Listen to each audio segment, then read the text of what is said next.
नमस्कार दोस्तों, मैं हूं आपका दोस्त अमित। और क्लोजिंग अगर आज आप देखेंगे मार्केट की तो मिली जुली क्लोजिंग देखने को मिली है। बहुत ज़्यादा ख़राब देखने को नहीं मिली है, ना ही बहुत ज़्यादा अच्छी देखने को मिली है।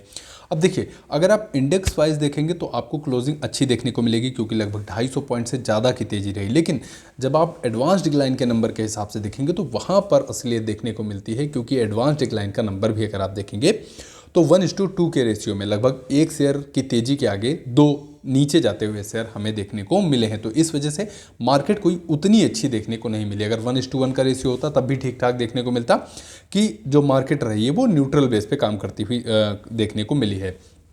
इसके अलावा पूरे दिन के अगर आप अंदर देखेंगे मार्केट में तो लगभग 2 बजे के आसपास से अचानक से तेज़ी देखने को मिली है। लेकिन उसके पहले अगर आप देखेंगे तो काफ़ी वोलेटाइल सेशन देखने को मिला है। कभी तेज़ी की तरफ आपको नंबर देखने को मिल रहे थे, उसके अलावा कभी आपको डिक्लाइन, अच्छा खासा डिक्लाइन देखने को मिला था। अगर हम बात करें लगभग 11 बजे के आसपास तो वहाँ पर लगभग आज निफ्टी ने अपना डे लो जो है वो टच किया था। और डे लो से अगर आप आज की क्लोजिंग देखेंगे तो लगभग 453, 450 पॉइंट की डे लो से रिकवरी के साथ मार्केट क्लोज होता हुआ देखने को मिला है। तो इंडेक्स वाइज ठीक ठाक स्थिति देखने को मिली है। इसके अलावा एफआईज और डीआईज की एक्टिविटी में बात करें तो इसके अगले वाले, इससे पिछले वाले ट्रेडिंग सेशन यानी 13 मार्च की अगर हम बात करें तो तगड़ी बिकवाली देखने को मिली थी। मतलब लिमिट होती है, लिमिट से ज़्यादा की भी बिकवाली देखने को मिली थी।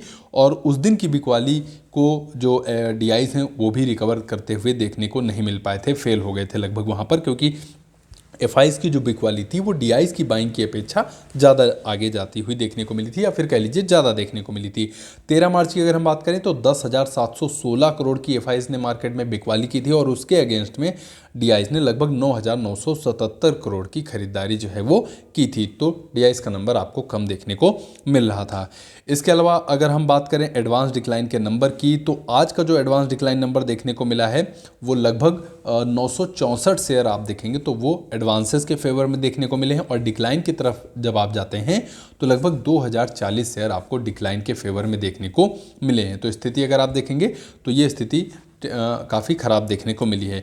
बीच में 2 बजे के आसपास जब मार्केट ने थोड़ा सा रिकवरी दिखाई तो एडवांसेस का नंबर ज़रूर थोड़ा सा ऊपर की तरफ देखने को मिला और डिक्लाइन का नंबर कम आया। लेकिन क्लोजिंग के समय आते आते ये नंबर बीट नहीं कर पाया डिक्लाइन को, तो एडवांसेस फिर भी आज आपको नीचे देखने को मिले हैं। इसके अलावा निफ्टी के बारे में अगर हम बात करें तो निफ्टी आज लगभग 257 पॉइंट ऊपर आपको क्लोज होता हुआ देखने को मिला है। इसके अलावा अगर आप देखेंगे निफ्टी के अलावा निफ्टी बैंक की अगर हम बात करें तो लगभग 655 पॉइंट ऊपर देखने को मिला है। निफ्टी मिड कैप 100 में गिरावट रही है लगभग 150 पॉइंट की। इसके अलावा निफ्टी 100 200 पॉइंट ऊपर, निफ्टी 200 लगभग 85 पॉइंट ऊपर और निफ्टी 500 आधे % की तेजी यानी 107 अंकों की बढ़त यहाँ पर देखने को मिली है। बाकी निफ्टी स्मॉल कैप 100 लगभग आधे % टूटता हुआ देखने को मिला है। और स्मॉल मिड कैप 50 की अगर हम बात करें तो लगभग 26 पॉइंट की गिरावट यहाँ पर भी आज आपको देखने को मिली है। इंडिया विक्स अभी भी 20 के ऊपर ही हमें देखने को मिल रहा है।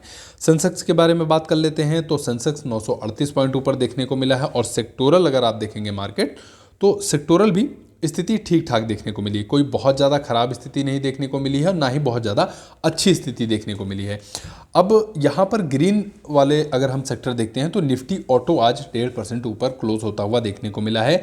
निफ्टी ऑटो लगभग 404 पॉइंट ऊपर बंद होता हुआ नजर आया है। निफ्टी आईटी फ्लैट कह सकते हैं, 28 पॉइंट की गिरावट जरूर देखने को मिली है, लेकिन फ्लैट क्लोजिंग कह सकते हैं क्योंकि अच्छा खासा पेन जो है निफ्टी आईटी में पहले से भी हमें देखने को मिल चुका है।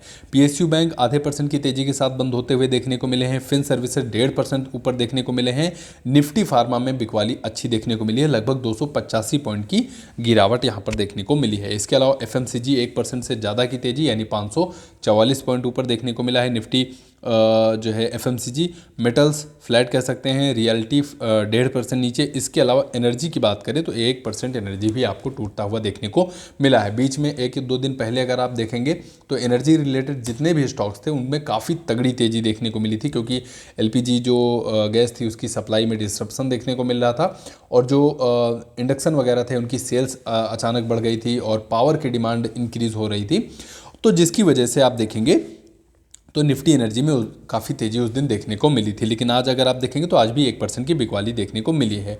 प्राइवेट बैंक के बारे में बात करें तो लगभग 315 पॉइंट ऊपर देखने को मिले हैं। इसके अलावा अगर हम हेल्थ केयर की बात करें तो हेल्थ केयर में भी अच्छी बिकवाली थी, लगभग 200 पॉइंट की गिरावट यहाँ पर भी देखने को मिली है। तो इस तरह से मार्केट अगर आप देखेंगे तो मिला जुला देखने को मिला है। टॉप गेनर और टॉप लूजर की स्थिति क्या है इसके बारे में अगर हम बात करें तो निफ्टी 200 में अगर आप देखेंगे कुछ नाम आपको टॉप गेनर की लिस्ट में देखने को मिलेंगे, जिसमें से अदानी पावर सबसे ऊपर कह सकते हैं, 5% से ज़्यादा की तेज़ी। अल्ट्राटेक सीमेंट 4.5% ऊपर। पेटीएम की बात करें तो लगभग 4% की तेज़ी रही। महिंद्रा एंड महिंद्रा की बात करें तो यहाँ पर भी 3.5% की तेज़ी देखने को मिली है। इसके अलावा ग्रासिम टॉप गेनर में देखने को मिला है, ट्रेंट देखने को मिला है, इटर्नल देखने को मिला है 3% ऊपर। एचडीएफसी बैंक आज देखने को मिला है टॉप गेनर में। बजाज फाइनेंस देखने को मिला है, जेएसडब्ल्यू स्टील, बीएससी हो गया, आईटीसी हो गया, इसके अलावा बजाज ऑटो हो गया। और अगर आप देखेंगे टॉप गेनर की लिस्ट तो Jubilant Food, Bajaj Finserv, PB Fintech, SBI, Tata steel और इसके अलावा इंडिगो हो गया, श्री सीमेंट और टीवीएस मोटर जैसे नाम आज आपको देखने को मिले हैं। बाकी लिस्ट आज आपको थोड़ा सा बड़ी देखने को मिलेगी। टॉप लूजर देख लेते हैं तो लगभग 7.5% से ज़्यादा की गिरावट रही अदानी टोटल गैस में। आईओसी देखने को मिला है 4.5% नीचे, बीपीसीएल 4.5% नीचे, केपीआई टेक 4% नीचे, हिंदुस्तान पेट्रोलियम में भी गिरावट रही 4% नीचे। इसके अलावा Nalco, Fortis health care, Cochin shipyard, SAIL, Hindustan zinc, Mahindra and Mahindra finance, Torrent pharma हो गया, ABB India, hyundai motors, Oberoi realty, DLF, Tata tech जैसे नाम आज आपको टॉप लूजर की लिस्ट में देखने को मिल जाएंगे। बाकी लिस्ट अगर आप देखेंगे तो काफ़ी लंबी यहाँ पर भी लिस्ट आपको देखने को मिलेगी। ऐसे मार्केट में 52 वीक निफ्टी 200 का 52 वीक लगाने वाला कोई भी स्टॉक देखने को नहीं मिला है। लेकिन लो की अगर हम बात करते हैं तो लो वाले जरूर कुछ नाम आपको देखने को मिलेंगे, जिसमें से केपीआईटी टेक हो गया, ओबरॉय रियल्टी हो गया, डीएलएफ हो गया, टाटा टेक हो गया, लोधा डेवलपर्स हो गया, इसके अलावा SRF, Oracle Finance, RVNL, SBI card, Wipro हो गया, टाटा एलेक्सी हो गया, इसके अलावा GAIL, Bajaj Housing, Coforge, Colgate, IRFC हो गया, एक्साइड हो गया, इन्फो एज हो गया, आईआरसीटीसी हो गया, टीसीएस हो गया, एचडीएफसी लाइफ, टीएमपीवी हो गया और कंटेनर कॉर्प। इसके अलावा अगर आप देखेंगे तो 52 वीक लो की लिस्ट में HCL tech, IREDA, Patanjali foods, Indian hotels, Tata communication, Pidilite, ITC hotels, Godrej consumer, Bajaj holdings, ICICI bank, Jubilant food और ट्रेंट, ये नाम ऐसे देखने को मिले हैं निफ्टी 200 में, जिन्होंने आज अपना साल का नया 52 वीक लो जो है वो टच किया है। क्लोजिंग के बारे में आपकी क्या राय है उसको मेंशन करिए आप कमेंट बॉक्स में। बाकी वीडियो से 0.1 या 0.2% जानकारी मिली हो तो सपोर्ट करिए, वीडियो को लाइक करिए, शेयर करिए और चैनल को भी आप सब्सक्राइब करके रख सकते हैं। आपके कीमती समय के लिए आपका बहुत बहुत धन्यवाद।